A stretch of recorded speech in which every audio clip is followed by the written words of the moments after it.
What's going on, everybody? It's your boy Earth Smack, the mad scientist, man. On this historic day, we talking August 27th, 2023 in the pro wrestling world.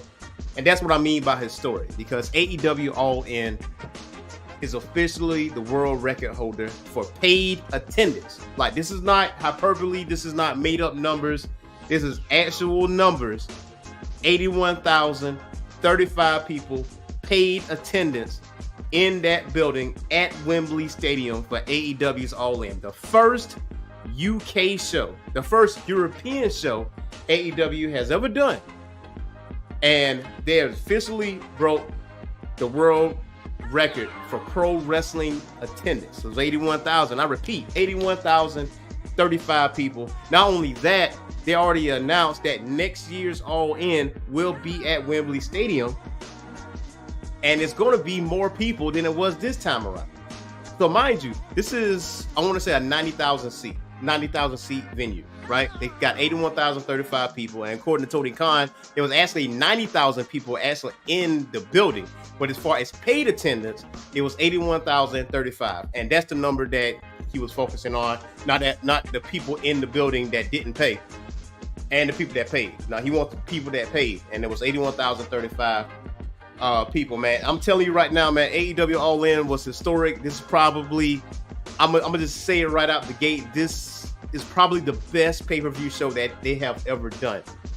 And I don't know if because of the pageantry around it, I don't know if it's because it was in a stadium-like venue, but I will say that this right here was something magical about this particular event, because myself and a lot of other wrestling fans included had their doubts as far as the setup for this pay-per-view. Tony Khan didn't care about this pay-per-view as much. It seems as though he didn't care about this pay-per-view because of the booking, or as far as the matchups that was being made leading up to All In. It felt like it was last minute. But honestly and truly, you should never, myself included, you should never doubt Tony Khan when it comes to booking these pay-per-view matches, because he will make sure you do not waste your $50. I will honestly say this about AEW, that at any point that I had paid $50 to see an AEW pay-per-view, I did not leave disappointed. I did not feel like I wasted my money. And I got to say hats off to that company for allowing me to feel that way, because, I mean, let's face it, you know, we've been spoiled with having a subscription-based pay-per-view system. And it's been like that for quite some time. And we've been spoiled with having only one wrestling company for like 20 plus years. So to have having an alternative or competition, so to speak, where you don't have a subscription base and it goes back to the old, you know, pay-per-view, you know, formula, it felt a little different. And considering the fact there's not a pay-per-view every single month, or every other month for that matter, they have at least, I want to say, 5 pay-per-views a year. I want to say 5 or maybe 6 if I'm highballing. But still, yeah, every pay-per-view that AEW has, they do not disappoint. You do not feel like you waste your money. That's just what it is. And considering the fact that AEW done this in 5 years' time, that they broke this record in 5 years' time, and to anyone that doubted this company, that to anyone that have this sense of tribalism when it comes to, because we've seen social media, we've seen how people work, you know, whether it was WWE, whether it was AEW, no matter what it is. Well, I doubt it's going to get at least 40,000 seats. If they get 40,000 tickets sold, then that's mission accomplished. I doubt they would get at least 40,000. I think they're probably going to get 30,000. Why did they book this venue? Why did they do this? Why did they do that? But to all the doubters and to all the haters, that's what AEW did, is a giant fuck you to those tribalists that's in social media, because they did 81,035 people paid. There's no doubt in anyone's mind what AEW is capable of doing. Like, if you don't feel like AEW is competition, I don't know what it's going to take, because that is it. What happened tonight made it competition. Shout out to Mark Scott. Hey, what's going on with your partner? Thank you for going on to the channel. And if you are a new listener, do not forget to hit that like and subscribe button and that notification bell. And that way you can get all notifications whenever we do these shows. And Mark Scott says to say it was AEW's first trip to the UK. That show was pretty damn good. It really was. It really was.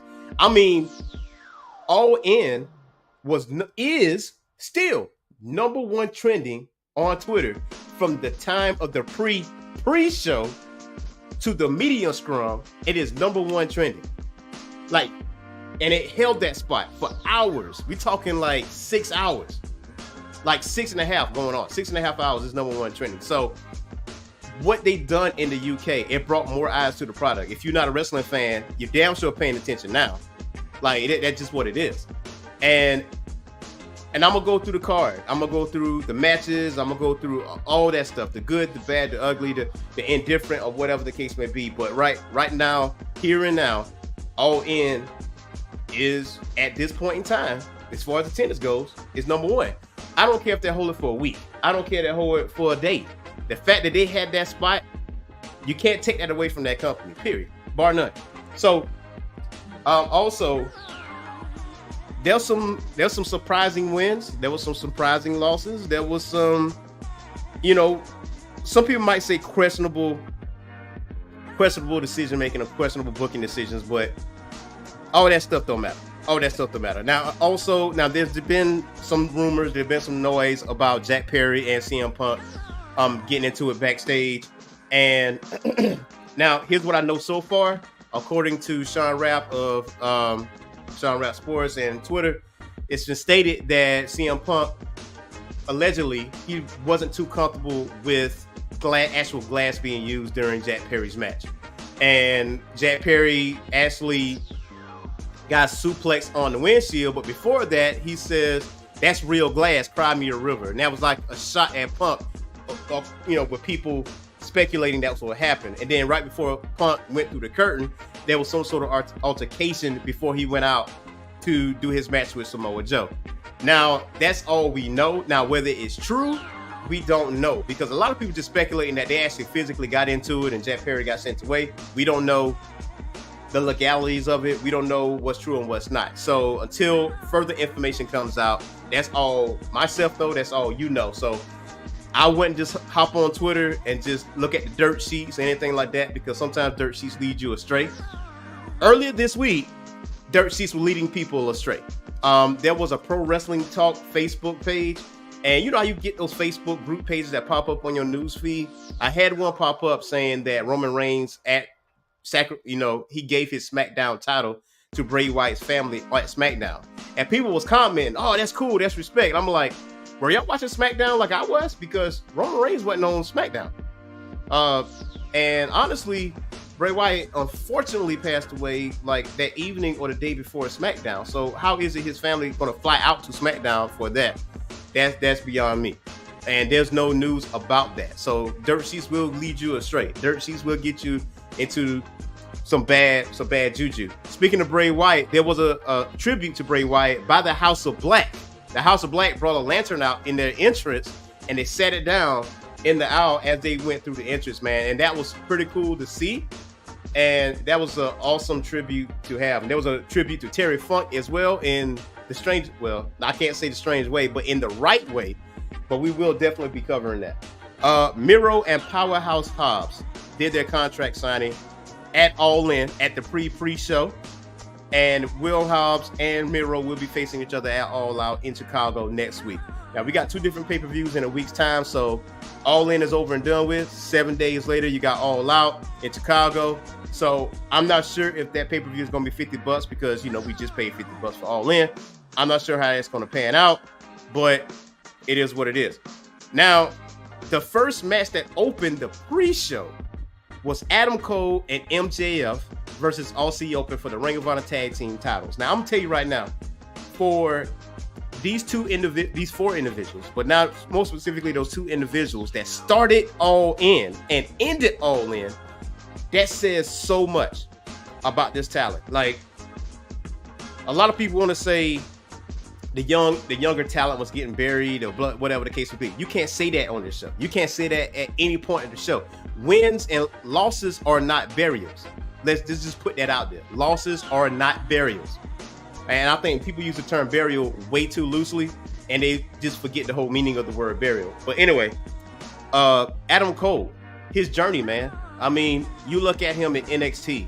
You look at Undisputed, what he was able to do in NXT, the Black and Gold brand, like those clinic matches that he was able to put on for NXT. And on top of that, I think he beat Bryan Danielson on a SmackDown show, if I'm not mistaken. And he was part of that group of guys and girls that made NXT what we once knew it was. And when he was presented with, what he was going to be on the main roster, and then that was at the height of AEW. It's still at the height, actually. He left and went to AEW. Now, he showed up to a huge pop. He got hurt. He had a head injury, and there was people speculated that he may not be able to wrestle again, and he miraculously shows back up. He works his way back up, and he's in the best storyline that's in AEW right now with MJF and their friendship, and which kind of reminds you of Kane and Bryan Danielson from the old tag team days, but it looked like it's taking a different branch, like it's taking a different road. A lot of people speculating somebody was going to turn on the other at All In. That didn't happen. But Aussie Open and Adam Cole and MJF and Adam Cole goes over. They are the new Ring of Honor Tag Team Champions. It was a very good match. They used a double clothesline. MJF used the kangaroo kick. The crowd went complete ape shit. I'm gonna be honest with you. This is the most live I have seen a crowd at a pre-show. This is like people showed up for the pre-show, and I would honestly say, with AEW and their pre-shows, those matches are good. You do not want to miss those matches. Those are not throwaway matches. Those are good. Those are good matches. You know how sometimes when we get pre-shows, we get those throwaways. You're like, they should have been on the main show. We always have that argument.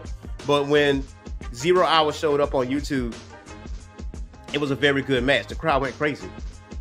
Excuse me. So Aussie Open, drops the titles to MJF and Adam Cole, baby. And again, very good match. The next matchup is Hook versus Jack Perry, which, that was a very good match. Surprisingly, that match was made at Collision recording this week, and that was the very last match that was added to the card. And honestly, that match did not disappoint. Now, if you want to split hairs, I wish that storyline would have stretched out a little bit more. I wish that Jack Perry would have wrestled some more ECW legends, like continue to beat those legends, and eventually Hook would be that last guy that beats him. But, at the end of the day, Hooks is the new FTW champion. I'm not sure what they're going to do with the FTW championship because, it's not recognized by AEW as a wrestling company. It has a title that is created by Taz, which is a way of life. So maybe Hook just carries that around. Maybe Hook's ceremoniously retires it in a respectful way. That remains to be seen. But overall, it was a very good match. So you got two matches for 0 Hour. And again, this wasn't a disappointing thing. Now, let's start with the main show.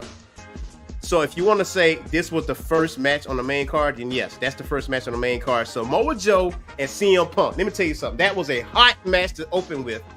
And I have heard from wrestlers so many times, the two most important spots on a pay-per-view or a card is the first match and the last match.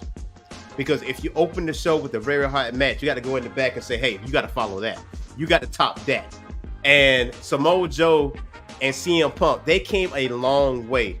If you follow their rivalry from Ring of Honor days and what they was accomplishing and the crowd that they've been around, and now you see them in front of 81,000 people, honestly, Samoa Joe's journey, looking at Samoa Joe's journey, where he came from, because he was Poncho Joe at one point, because he was on commentary wearing a poncho at one point. I mean, he was very good at commentary, by the way.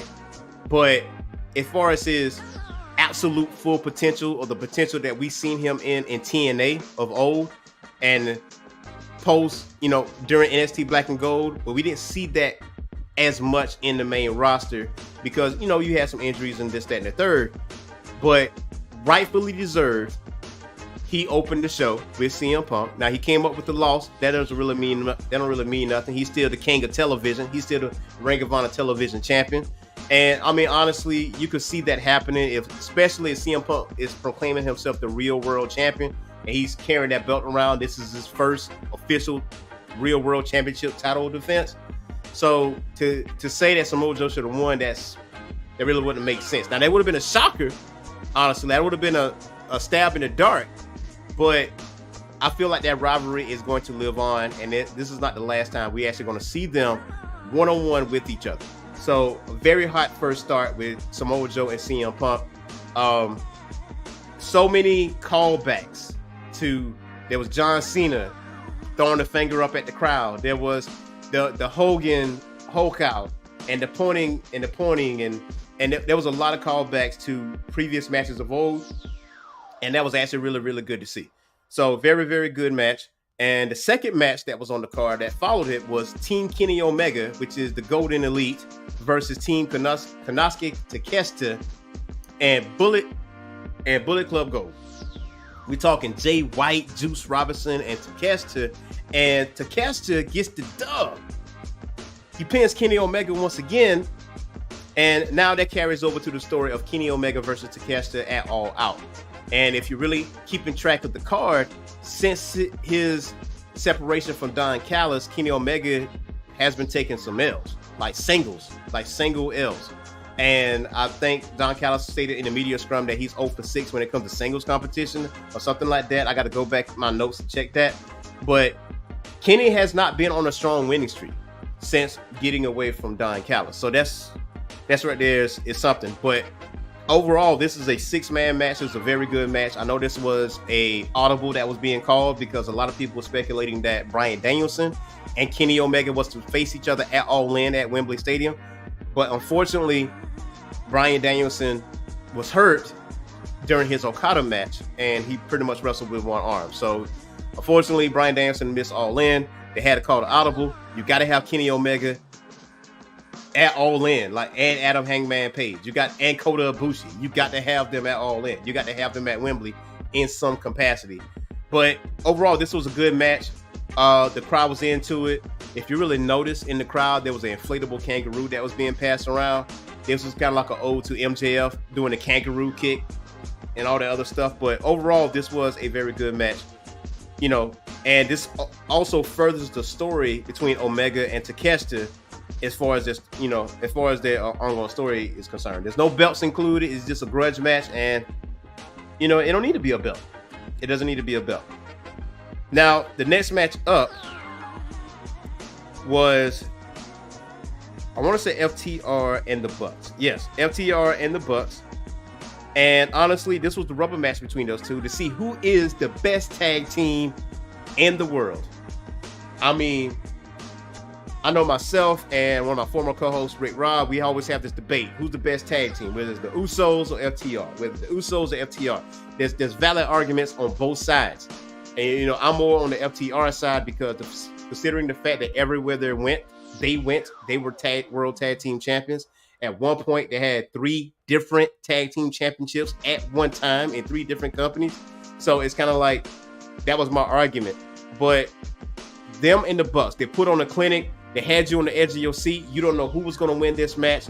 And that's one of the beauties of, one of the allure of AEW is that you don't know what's going to happen at these pay-per-views. Like, the people in the back or whoever's in the back is being very tight-lipped on what they want to be a result or what they think is going to be the result, who they think about pushing and this, that, and the third. You don't hear about that stuff. But you don't know who was going to win this match. It was back and forth, back and forth, back and forth. They used each other finishers. And finally, at the end of the day, FTR retained the AEW World Tag Team titles. And Mark Scott says, I still say the Legion of Doom is still the best tag team. I'm going to be honest with you. I am a Road Warriors fan. My favorite tag team of all time is the Legion of Doom. Straight up, period. Up and down on the reels, Legion of Doom is my favorite tag team. Just like Sting is my favorite wrestler. He's my number 1 favorite wrestler. But are there wrestlers that are better than Sting? Yes. Are there tag teams that are better than Legion of Doom? Yes. But my favorite tag team is Legion of Doom. My favorite wrestler is Sting. But I think FTR has solidified themselves at that number 1 spot. Now, when PWI comes out with the best tag team in the world for this year, it's going to come down to FTR and the Usos. And it's been like that the past couple years. and rightfully so. And FTR, I think with the storyline where it's going now with the Usos being separated and stuff like that, that throws another wrinkle in that. But FTR is a tag team, just like the Usos is a traditional tag team. The only difference is that, you know, Dax and Cass wrestled each other, but after that they had mutual respect and there was no love loss or anything like that. So don't look for FTR to break up at any point. At any point, you saw some things in FTR today that is uncharacteristic of them. They did high risk moves, 2 spots. They did 2 spots. Cash Wheeler jumped off the top rope to do a somersault and missed. He's missed, but still, yeah, that is very uncharacteristic of Cash Wheeler. But FTR is still the AEW World Tag Team Champion. So where does that go with the Young Bucks? That remains to be seen. Now, since Santana and Ortiz is back in the mix, as far as in the tag team division, a lot of people is asking for Santana and Ortiz to challenge for the World Tag Team titles because we need them as the World Tag Team Champions. Like, we have yet to see them go on a tag team title run. And I feel like the 2 individuals that should dethrone FTR is Santana and Ortiz. But we will see. Only time will tell. Now, the Stadium Stampede match. I gotta sit myself up here for that. The Stadium Stampede match. Anytime I think that you can't top the level of violence that has been used in these type of matches, whether it's Blood or Guts, whether it's Stadium Stampede, when it involves the Blackpool Combat Club, they find a way to top what they are doing. And they did it in honor of Terry Funk. Terry Funk is the hardcore legend. This man is a legend outside of hardcore wrestling. This man is a former NWA World Champion. This man is known as Chainsaw Charlie in the WWE at one point. ECW champion. This man is a hardcore legend. And unfortunately, he passed away, in a week's time. But this was the proper send-off for Terry Funk. This was the proper tribute to Terry Funk, man. We talking wooden pick. Like, the most iconic picture that we've seen from All In Stadium Stampede match is wooden sticks sticking out of Jon Moxley's head. And I mean, it wasn't tape. It was stuck in his head and was sticking out. And I've seen it with my own eyes that Penta literally took those wooden sticks and he tapped it to the point that it got stuck in his skull. That is crazy. That is banana. Wild stuff. And I thought Penta was legitimately hurt. I thought when he got pile drived on the chair and they escorted him out, Santana looked like he was concerned, which perfectly sold that story because Penta came back out again as Penta Escuro. And I'm gonna tell you, Mark Scott says to honor Terry Funk, we all have to watch Roadhouse. Well, if you watch Family Guy, you know exactly what I mean. But Roadhouse, that is Terry Funk's claim to fame when it comes to the big screen. Everybody have to go watch Roadhouse. But man, I'm gonna tell you, not to crap on, the dedication to Terry Funk, because they had a Terry Funk hardcore match between the Street Profits and the Brawling Brutes. That wasn't a hardcore match, okay? Nobody wasn't bleeding. Anytime Terry Funk is in a hardcore match, there is blood. Stadium Stampede, that was the proper tribute right there, because that Terry Funk would be proud. He'd be screaming at the top of his lungs. That's what I'm talking about. That's what you do. But we got glass, we got wooden picks, man. We got a broken ladder that legitimately broke while 2 people was on the ladder. Tables and an actual working ladder. We did get an actual working ladder. But man, this Stadium Stampede match and Sue's cookies, Sue's pastries. Trent Beretta's mom, Sue, pull up in the minivan with pastries and was involved in the match in some capacity. Man, this match was a wild west. This was a train wreck. Mark Scott says they even had forks. They had forks. Orange Cassidy was bleeding. Like, I don't think I've ever seen Orange Cassidy bled before. If you've seen Orange Cassidy bled before, please let us know in the comments. But man, let me tell you something. They had everything in the kitchen sink. I wish they had a kitchen sink. I wish they had a cricket bat, but we'll get to that later. But everything that you want in a hardcore match, a Stadium Stampede match, because I was very, very curious on how they was going to pull that off. Because anytime they have a Stadium Stampede match, you know, it's like on another field somewhere. And I'm like, this is at Wembley. Wembley doesn't have like a separate field. So how are they going to put this out there? And honestly and truly, this was a train wreck, but this was a glorious train wreck. This was a stupendous train wreck. This was an entertaining train wreck. And honestly, myself, I don't know about anyone else, you wouldn't have it any other way. Like, you can't have it any other way. Like, especially you got Jon Moxley, Claudio Castagnoli, Wheeler Yuta, man, Santana and Ortiz, man. You can't have any other way, man. These are straight up thugs out here. Like, blood everywhere. They had to change the canvas after that match, man. But all in all, though, Orange Cassidy and company, they get the dub. They win. That was shocking to me because I thought the Blackpool Combat Club was going to get this dub because of what happened at Blood and Guts, because they came up short at Blood and Guts, but they also came up short here at Stadium Stampede. Now, at the media scrum, Orange Cassidy stated that he wants to face Jon Moxley at All Out. But before that, Penta shows up at the media scrum and says, hey, listen, the business with them is over, but we partnered up for a second, but I want that international title. You're going to give me that shot on Wednesday. So whoever wins this AEW International Championship on Wednesday will face Jon Moxley at All Out. So that's the setup there. That is a glorious setup. But I'm going to tell you right now, the Stadium Stampede match was a train wreck, but it was a glorious train wreck, and I wouldn't have it any other way. The next match up is Hikaru Shida versus Britt Baker versus Toni Storm versus Saraya. Let me tell you something. Tony Khan has resources that you would not believe. This mofo will spend the bag. He will spend the bag when it's needed. He paid for Queen. No. I'm sorry. Yeah, I am correct. Queen's We Will Rock You. He spent the bag for licensing for that song for Saraya to come out to her home country. Now, mind you, she's supposed to be the heel in this situation, but she came out to nothing but cheers. And she came out with her entire family, her entire wrestling family. So those of us that have seen the Saraya's movie, Fighting with My Family, you know, it is a great movie, especially about her journey into the pro wrestling world. And we found out at the media scrum that she is currently writing a book. And she wasn't going to finish the book until she had like a little button on top. And considering what happened at the end of this show, at the end of this match, Saraya came out surprisingly as the AEW World Women's Champion. Some people are questioning that decision because Hikaru Shida just recently won the AEW World Women's Championship against Toni Storm.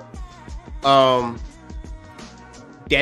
agree. That is a questionable decision there. And in some ways, I do understand that decision making because if Toni Storm was the World Women's Champion, there was no need for Saraya to be involved in the Fatal 4-Way. So that wouldn't make sense because someone that's in your group already is the champion. So why would you interject yourself in there to win it from her? So legitimately, you have to have someone else win that championship in order for Saraya to be involved in that Fatal 4-Way to some capacity. So at that point, I fully understand the direction that they went. But I'm kind of perturbed that they did it at Hikaru Shida's expense. But either way, Britt Baker came out to a nice little pop. You know, the good doctor is in. I saw the Twitter feeds. Toni Storm, she didn't come out to a much of a pop, but she's a villain in the story. You know what I'm saying? Like, she's not well liked. So at that point, that is fully understandable. And then Hikaru Shida gets her interest, and she comes out. Man, it was a good match. It was a decent match. There was a lot of twists and turns, man. Thought Toni Storm was going to win, and then you get something very, very interesting here. You get another story within a story here. You get a story between Saraya and Toni Storm. because the first incident in this match was both of them pinned, and they got up and they pinned again at the same time, and they got up and like, yo, this ain't what we talked about, fam. We ain't talked about this in the back. What are you doing? That's incident number one. Incident number two is Saraya's mom was holding, I think she was holding Britt Baker at the time, and Tony accidentally hit Saraya's mom. Saraya sees that, she goes into a rage, like, what is happening? Then they get into it, and then Saraya is in the corner, and you already know Saraya has neck issues. Got neck issues. It's very much documented, and it's very scary. Anytime she takes a bump, I cringe, and I love the fact that that story is going on because it feels real. Tony was about to do the hip attack on her, and you know how your neck snaps back in the corner whenever you get hit with her ass. Ruby Soho shows up. She said, "Hey, yo, she got a bad neck. What are you doing? She pushed Ruby out the way. Long story short, Saraya ends up the AEW Women's World Champion, and the crowd goes ape shit about it. And this was a good little button here. I understand why they gave her the championship, especially in her home country, because what other place would you have her win that world championship? Like, there's no other venue that AEW has will be as big as what happened at All In, at her home country, in front of a record-breaking crowd. You gave it to Saraya. Now you at the point of what is next for Saraya. Like, anybody sees her matches, right? You know, she has 6 singles matches. Any other matches she's been in, it's been like tag matches or whatever. And people have noticed that she's been a little apprehensive in her matches. Like, she's being very careful. She's being methodical with how she moves. Like, she's not like balls to the wall going back and forth, because I see that. I know the other fans see that as well. But maybe the glove's going to come off during her title run. Maybe Mercedes Moné will be the one to decrown her as the AEW World Women's Champion. Because speaking of Mercedes Moné was in the building at AEW All In. She was taking pictures all in London. And this is before I dive deep into it, right? She was asked about All In, and she was like, yeah, man, this is unprecedented. This is historic. And I'm glad they're able to do that. Me not thinking that she's going to be at All In. And lo and behold, she's up there in the stadium with the fans, watching All In with everybody. She stayed for the entire show. Now, that is something right there. That is something. So, now, to be honest with you, she is not clear to wrestle yet. She's still injured. So don't look for her to, like, you know, pop up or pull moves or anything like that. She's still hurt. That is what it is. She's still hurt. But the fact that she was in the building at AEW All In and she's having the time of her life, she's exercising her freedom of being at any wrestling show that she wants to be at without any backlash. That says a lot, man. I mean, there's something about freedom, man, that just resonates with you. So maybe we'll see Mercedes Moné and Saraya face each other down the line. Maybe we'll see them face each other at next year's All In. Maybe that's the case. Now, speaking of which, Saraya did actually mention Mercedes at the media scrum, at the post-match media scrum. She did mention Mercedes. She's like, hey, you know, I noticed she was there. I looked at her. I wanted to make sure I won in front of her. And maybe we'll see each other down the line. You know, we got history. To quote her, we got history. And, you know, maybe we can finish that story. So just be on the lookout for Mercedes Moné. Maybe she'll show up at AEW. Maybe not. She got a freedom of choice. That's the beauty part of it. So the next match up is Sting, Darby Allin versus Swerve Strickland and Christian Cage. Now, I'm going to tell you right now. Again, Tony Khan spins the bag. This man bought the license for Seek and Destroy by Metallica, the old WCW theme of Sting. And I'm going to tell you right now, it damn near brought a tear to my eye. Because Sting has always been iconic. Sting has always been a legend. Everybody knows this. But to get that in a record-breaking crowd This is rightfully deserved for Sting. Sting deserved every accolade, every bit of praise, all of that in the bag of chips, because he didn't get his just due when he was at WrestleMania. Everybody is upset. I know we was upset about that. He shows up at his first WrestleMania to take an L, to progress a story with Triple H and The Rock, which never happened. So he just took a loss for nothing. And then on top of that, you know, the Vince McMahon fed Michael Cole that line like, "This is what it likes, Sting. This is what it's like to be in 70,000 fans." Like, why are you trying to degrade this man? Like, why are you trying to downplay this man? You know, contributions to the brand, you know, contributions to the wrestling business. Because, I mean, if I'm not mistaken, the NWO and Sting had an 83-week stranglehold on the ratings. You know what I mean? So for that to be downplayed and to see this come full circle and to see Sting gets the respect that he rightfully deserves and he get a record-breaking crowd, that speaks volumes. And considering the fact that he picked Darby Allin, he gave Darby Allin a rub. He picked Christian Cage. You got Swerve Strickland in there. Swerve Strickland gets the rub too because he had an interest of a lifetime. He had a performance of a lifetime. Got people in the crowd saying Swerve's house and all this, that, and the third. Even though Swerve is a heel, Swerve got the people in the palm of his hand in London. They come up with the loss still yet, but that don't matter. He was at All In. This man was at Wembley Stadium. That's what it was. And Sting is having one of the best runs of his career. And he had a great run in WCW. Not so great run in WWE. But he's getting the respect he deserves in AEW. And listen, he's having the time of his life. He's doing everything he wants to do. And it's rightfully deserved, man. That coffin match was a very good match to see. There was a lot of close calls. There was a lot of good offense from Swerve Strickland. And there was a lot of good offense from Darby Allin and Christian Cage. You see the face-to-face with Christian Cage and Sting. I'm going to tell you how fast TNA Impact worked. Impact posted something on Twitter saying, listen, to see more Sting and Christian, subscribe to our TNA monthly subscription so you can watch all those old matches between Sting and Christian. Let me tell you something. That worked so fast. And I mean, it was like seconds. It was seconds after their face-to-face in the ring got All In.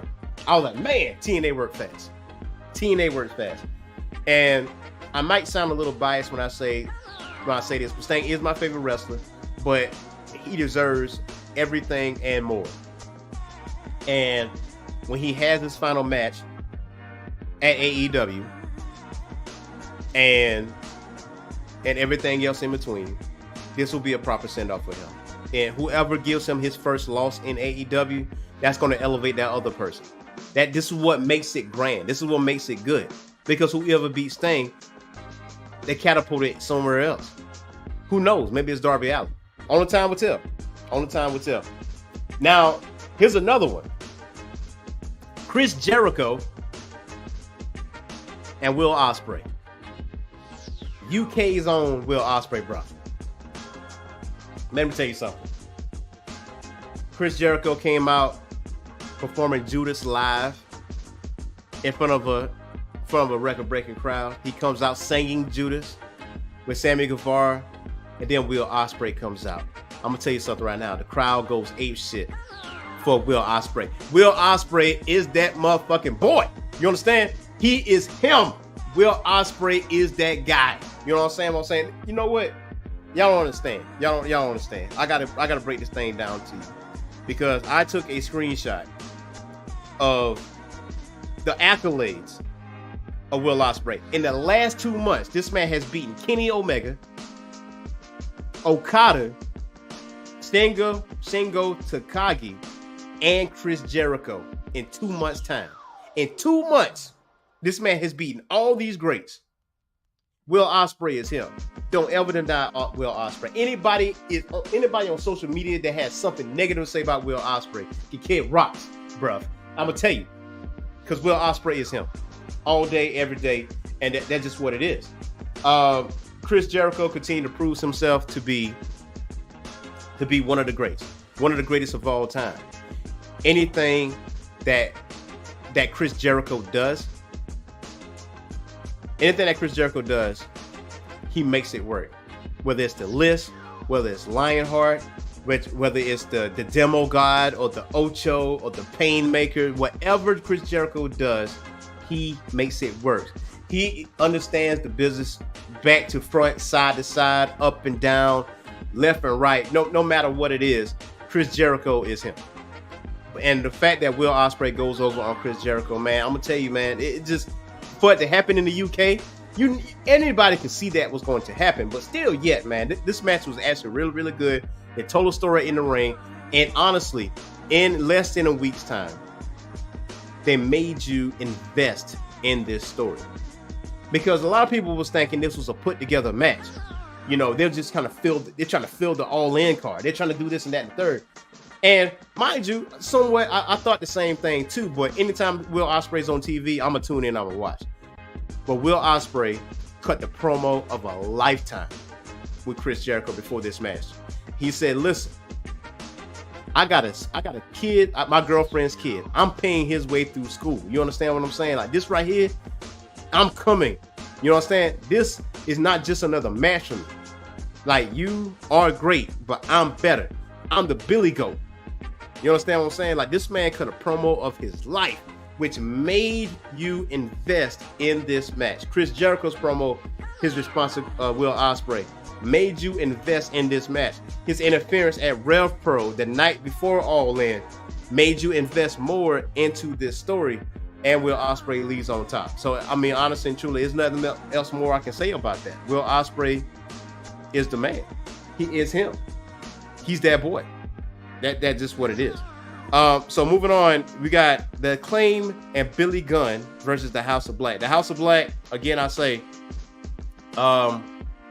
came out and they're all white and gold, and they had the lantern paying homage to Bray Wyatt, and that was very good to see. And you see the fireflies in the building and all the other stuff, and you know, the pro wrestling world came together for that over the recent passings of the two legends of Bray Wyatt and Terry Funk. So the House of Black paying that homage to Bray Wyatt with the lantern, that was a nice little tip of the cap right there for him.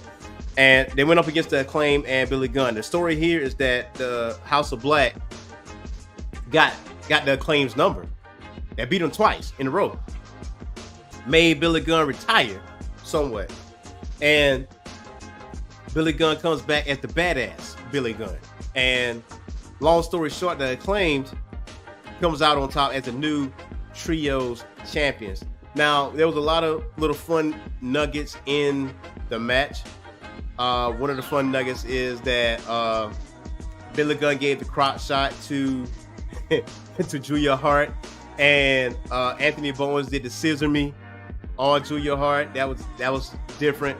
But honestly, the House of Black, when they got the L, they actually gave the title to the Acclaim, and they had the world's biggest scissor party at the end of the match. So it was a very good match.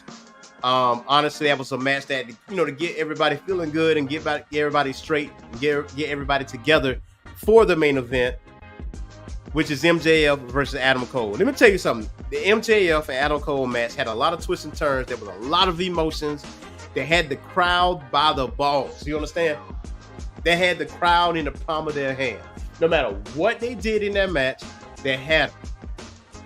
This is after all these matches that transpires, like the pre-show matches, the main card matches. You like 4 or 5 hours removed, and then this is the main event, and the crowd still had that energy.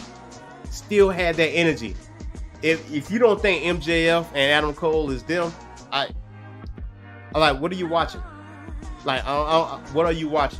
I mean, we ain't watching the same thing, because Adam Cole is one of the gold standards. MJF is one of the gold standards. This man is in his early 20s. MJF is in his early 20s, and he has the crowd by the balls like this.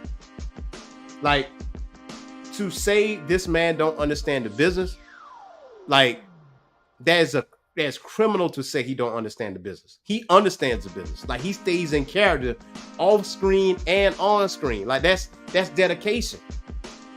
And the way he told that story in the ring owes to Eddie Guerrero, You know, telling stories with Roderick Strong. Roderick Strong playing the part of a Karen. You know, just being upset. And all these twists and turns where you think MJF was going to use the ring and whether Adam Cole was going to use the belt or whatever or Adam Cole was going to turn. Like, you don't know what was going to happen. That they literally told a story. That this is literally the best story in AEW right now. And the fact they are Ring of Honor Tag Team Champions and they threw on this clinic of a main event match. As I was watching this match, it gave me 80s, 90s vibes, because in the 80s and 90s, they really took their time in the ring to tell a story. Like, I mean, obviously there was moves or whatever. I felt like there was no wasted moves. There was like no moves for the sake of doing them. They literally told a story in the ring. And for that, I mean, honestly, as when it comes to ratings, man, I don't want to do star ratings or anything like that. That's just honestly one of the best matches that they could do. Any match that MJF is in, any match that he's in, he has the crowd. He has the crowd in their hand. And you put Adam Cole beside him, and you know the greatness of Adam Cole. You've seen him in Undisputed. You've seen him in Ring of Honor. You see the greatness that is him. And you put them two side by side with each other. It's money. It's printing money. And the fact that these are young talent. Young talent. This isn't the same old people getting recycled. You know what I'm saying? This is young talent. The whole thing about this is young talent was being showcased through this entire show. All in overall, I would have to give this thing like a A plus, man. They set up all the doubters. They set up all the critics. Let's just set those people up, man. The first UK show, they broke a record in 5 years' time as a wrestling company. And that says so much. And the fact that they're doing it next year at Wembley, the fact that they're doing it next year at Wembley, the fact that MJF put a bug in Tony Khan's ear about at the Azteca in Mexico, that soccer stadium, like doing something in Chile, maybe Mexico, stuff like that. Come on, man. Come on. Number one trending for like 6.5 hours, maybe going on 7. I haven't checked it recently.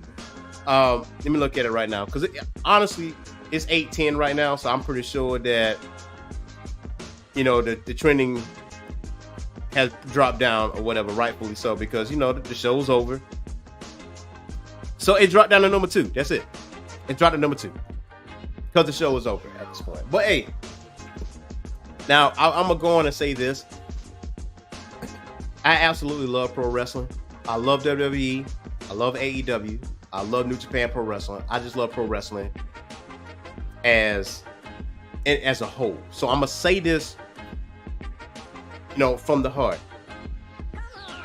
For the people that are gatekeeping for WWE, the people that look at AEW and just completely diss anything that AEW does, and you go to these shows or you take pictures from social media and like take pictures of like empty spots in the arena, which is basically the camera side or whatever, and just saying, hey, this is what AEW is doing, this is what they ain't doing, blah blah blah blah blah. And so those people, to those individuals, and also for the individuals that shit on anything that WWE does, like, listen, y'all can kiss our ass. Like,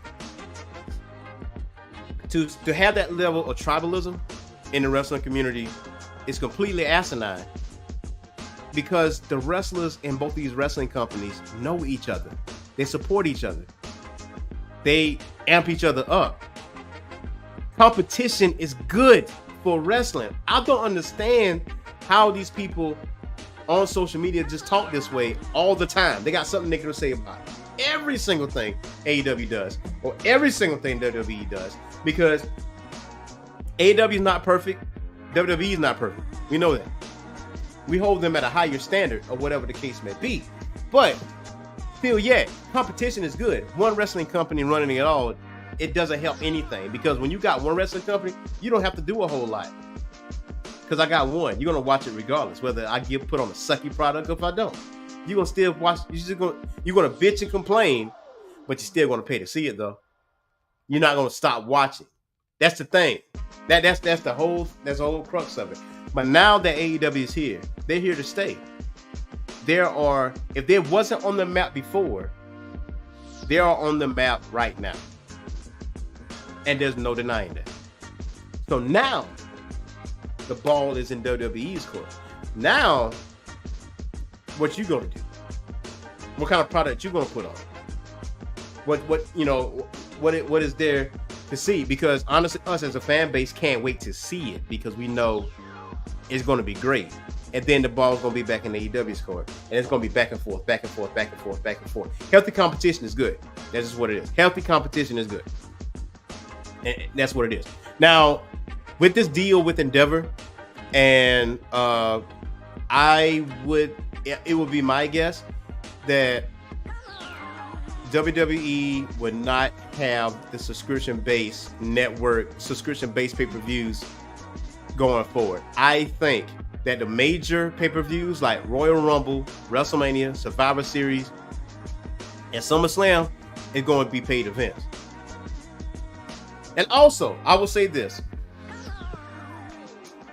with AEW, when you know you only got 4 to 5 pay-per-views, you can save money because you know $50. And I did save some money here for All Out because I know it was going to be 2 weeks straight of pay-per-views. Tony Khan did announce that October 1st, either September 30th or October 1st, is Wrestle Dream. It's supposed to be a show dedicated to Antonio Inoki in his passing, and it's supposed to be in conjunction with New Japan Pro Wrestling. So I don't know what is on that card for Wrestle Dream, but he did announce Wrestle Dream for October 1st. So more details on that. But overall, All In is good. This is probably a show I'm gonna go back and rewatch, honestly, because it was that good. It felt that special to me because to see that from another wrestling company, I was just, a well of emotions to see that because it was so many people that was doubting this company, saying they wasn't even going to fill that arena. They wasn't going to fill it. I'll say arena. They wasn't going to fill that stadium with adoring fans, and they proved the critics wrong. Now the critics got egg on their face. So that right there, and the Sting coming out to Seek and Destroy, the tribute to Terry Funk, the tribute to Bray Wyatt, like all those things that ran, especially with all the sadness that's been going on this week in the wrestling community, as well in the celebrity community of people that we grew up and loved, and we see them go away to a better place. What happened here on Sunday was the light at the end of a dark tunnel. Like, this was something to get your week started. This is something to talk about at the water cooler. This is something not to debate about. There was something to actually celebrate because of the fact that we dealt with so much this week when it comes to the wrestling community. Like this, we needed something good, and AEW All In is that good thing. So I'm gonna get out of here, man. I hope you guys enjoyed the live show. Listen, do not forget to hit that like and subscribe button and that notification bell for everything that we have as far as Orange Phoenix, man. We do have some more shows that's coming to you. We do have more live shows coming as well. And also, we definitely going to be trying to do more live post-wrestling shows and covering those. And also see if we can have some special guests to actually talk about these shows as well. So, until next time, y'all, I hope you guys have an awesome, awesome day. And have a good week. Peace.